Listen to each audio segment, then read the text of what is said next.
हाय, स्वागत आहे तुमचं माझ्या एका छोट्या मिनी ब्लॉगमध्ये. छान असे आंबे पिकायला घातलेले, पिकलेत मस्त. चला म्हटलं दाखवूयात. खूप छान असे झाडाच्या कैऱ्या आणून पिकायला घातलेले गव्हामध्ये. हे असे पिकलेत. आता मी छान असे चिरते.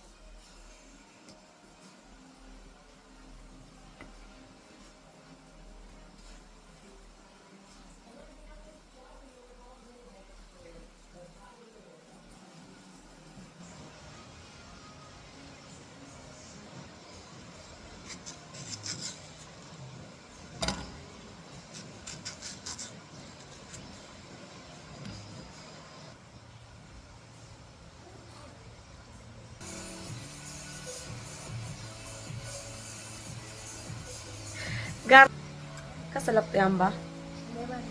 गोड आहे का? खा मग.